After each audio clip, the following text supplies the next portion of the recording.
नमस्कार दोस्तों, मैं रुपेश दफ्तरी अपने YouTube channel stock market ID में आपका हार्दिक स्वागत करता हूं।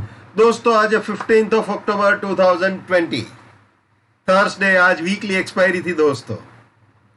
तो आज के इस इवनिंग सेशन में हम प्रिपरेशन करेंगे कल के लिए, यानी 16 अक्टूबर 2020 के लिए, Friday, last day of the week के लिए। और साथ ही साथ आज का डेंजरस रिकैप तो बनता ही है, वो तो देखना ही पड़ेगा। तो दोस्तों, सीधा इस डेंजरस रिकैप पे आ जाते हैं। जाना था जापान मगर पहुंच गए चीन, समझ गए ना। ये हालत हो गई है भाई। ये निफ्टी है, ये बैंक निफ्टी है, आप देख सकते हो। एक्चुअली सीधा मैं आपको रिकैप में लेके चलता हूं।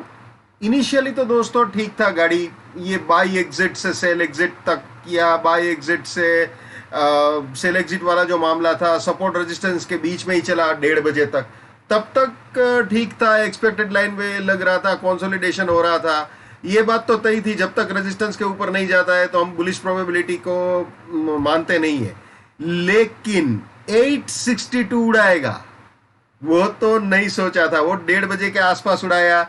1 मिनट कैंडलस्टिक चार्ट में भी आपको दिखा देता हूं यही चीज।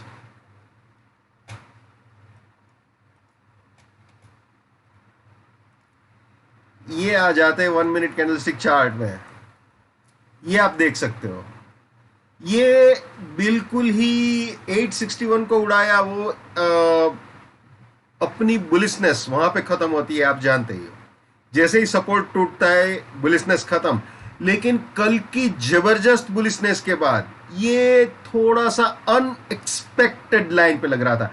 हाँ, नीचे आया ठीक है, सेल एग्जिट तक आया ठीक है, सपोर्ट को अप्रोच किया वो भी ठीक है, लेकिन ये अप्रोच करने के बाद उड़ा दिया। वहां पे निफ्टी ने सिग्नल दे दिया था कि निफ्टी बियर है। अब बुलिशनेस वहां पे खत्म हो रही है इंट्राडे पॉइंट ऑफ व्यू से।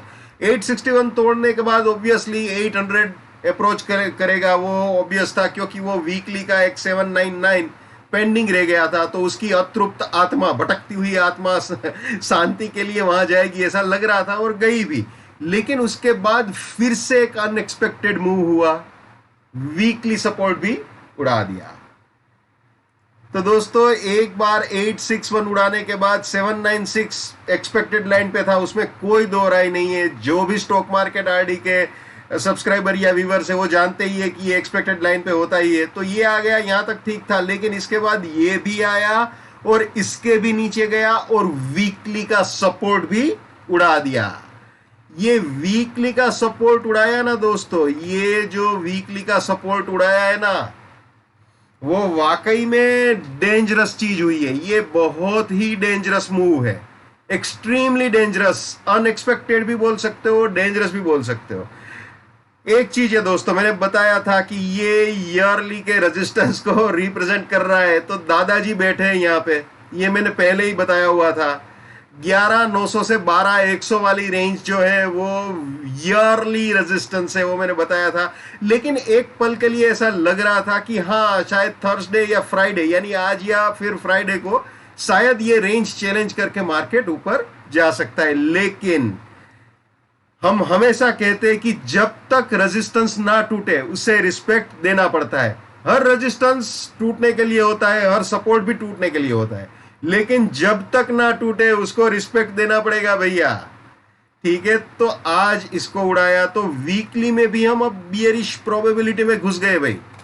ये वीकली में भी बियरिश प्रोबेबिलिटी में घुस चुके हैं। ये 843 वाली रेंज जो है वो रेजिस्टेंस रेंज है, और ये फर्स्ट बियरिश टारगेट हो सकता है। कल फ्राइडे है, last day of the week है, तो वीकली वैसे भी चेंज हो जाएगा।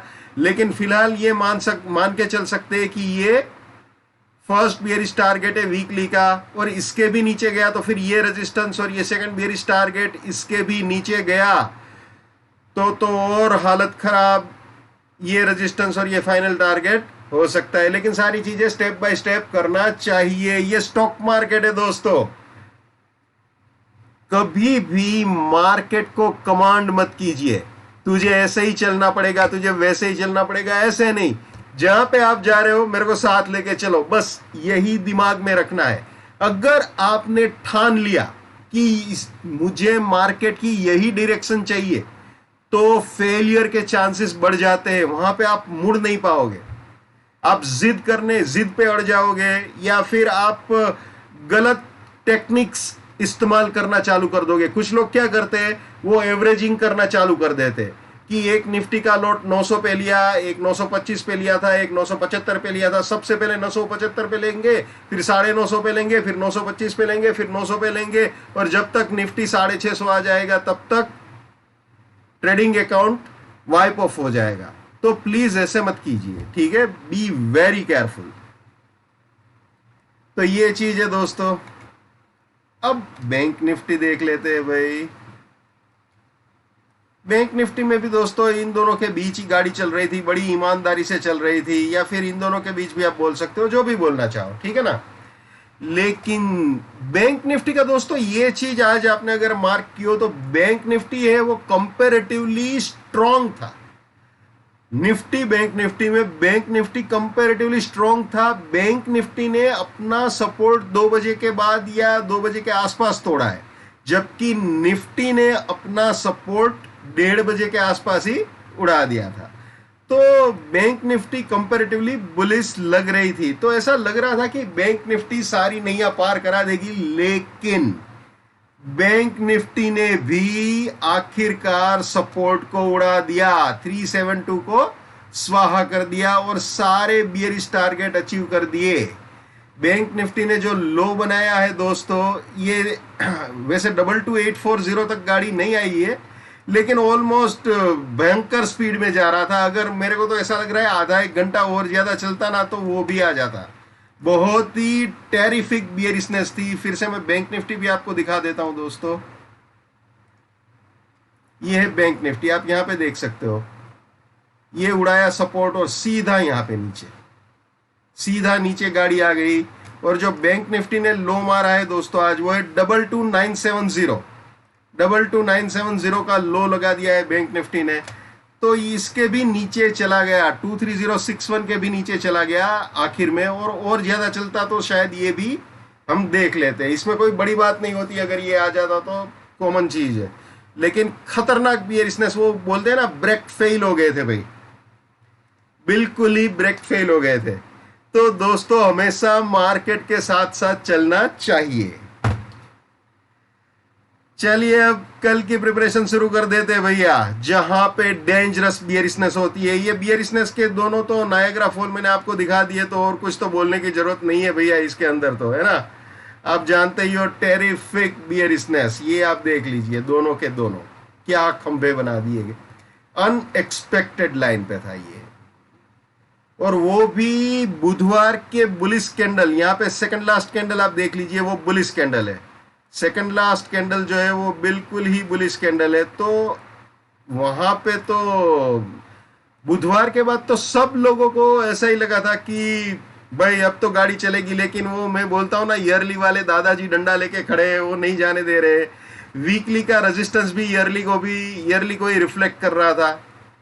तो बड़े भाई और दादाजी दोनों ने मिलके ये हाल कर दिया। फिलहाल तो ये एक्सेप्ट करना पड़ेगा, ठीक है। तो ये सिचुएशन है। चलिए अब कल की प्रिपरेशन करते हैं भाई। निफ्टी अगर ये सपोर्ट इंटैक्ट रहता है तो ऊपर बाय एग्जिट तक का बुलिश करेक्शन हो सकता है, ठीक है।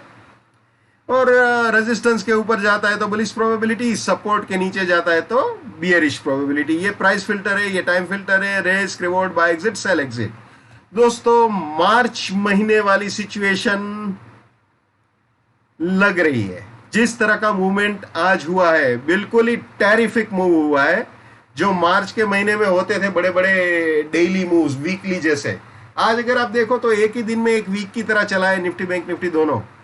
तो अपना दायरा उसी हिसाब से डिसाइड करके रखिए, पता नहीं कल किस तरह की मूवमेंट होगी। और हाँ, एक और चीज मुझे बहुत ही अजीब सी चीज लगी। वैसे मैं बहुत कम देखता हूं न्यूज, लेकिन मैंने टीवी में न्यूज में देखा तो कुछ लोग ये बोल रहे थे ये तो सब कोरोना की वजह से हो रहा है। क्या आपको लगता है ऐसा?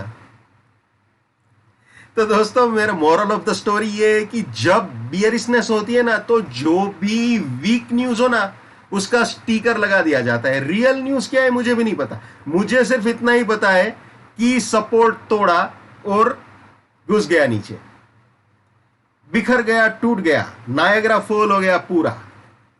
लेकिन न्यूज कौन सी कितनी इफेक्टिव है, प्लीज कभी भी उस पर मत जाइए।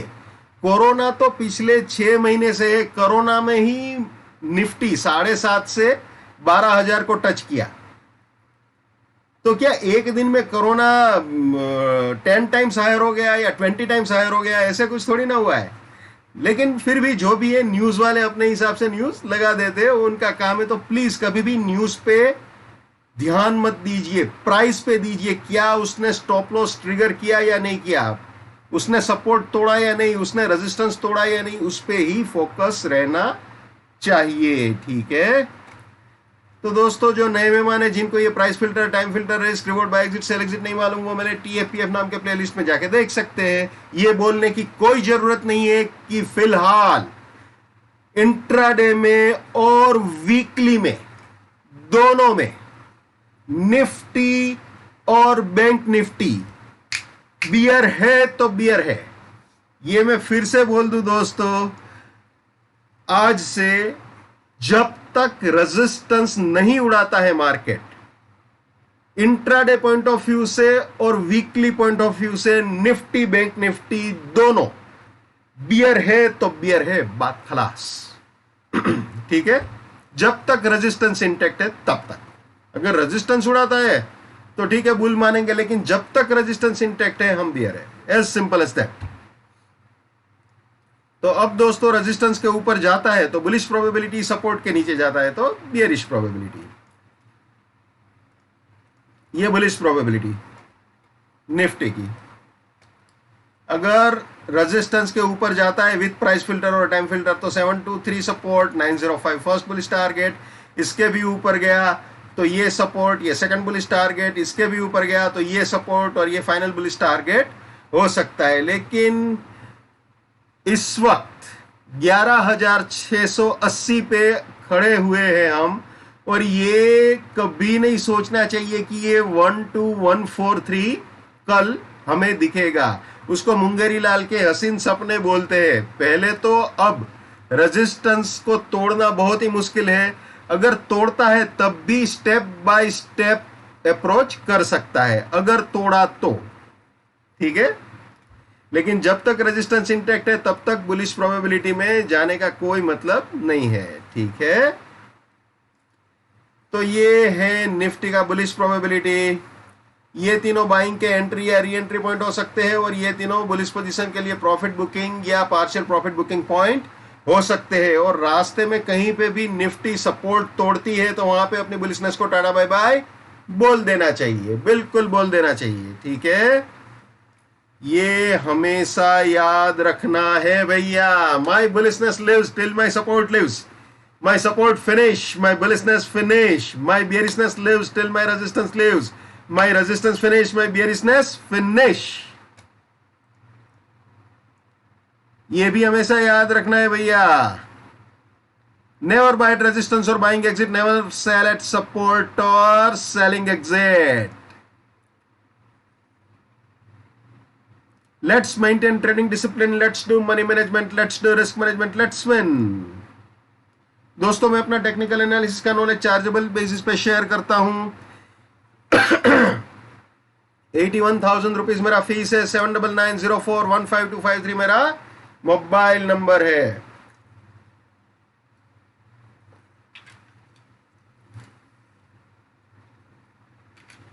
तो चलिए वापस आ जाते हैं निफ्टी में।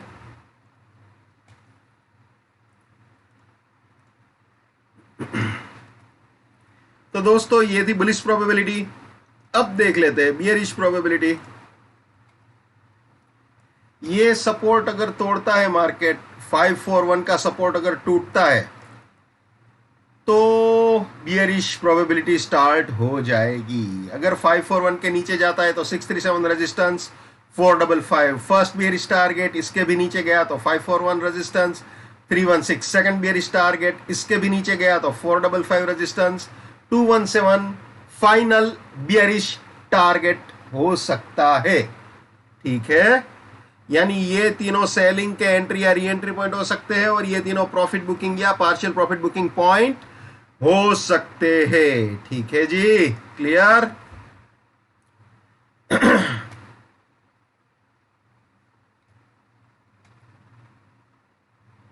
ये आ गए बैंक निफ्टी में, जैसे निफ्टी में समझाया बिल्कुल वैसे ही है इसका, सिंपल।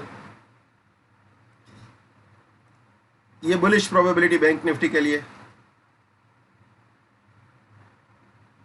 जैसे निफ्टी में समझाया बिल्कुल वैसे ही है। ये बियरिश प्रोबेबिलिटी बैंक निफ्टी के लिए 16 अक्टूबर 2020 के लिए है।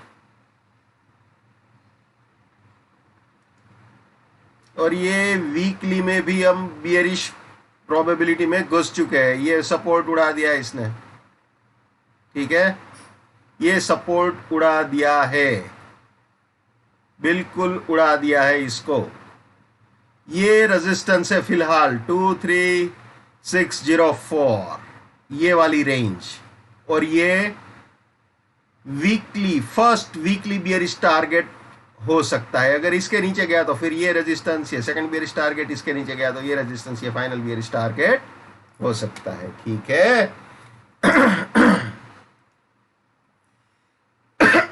तो दोस्तों, ये थे निफ्टी और बैंक निफ्टी।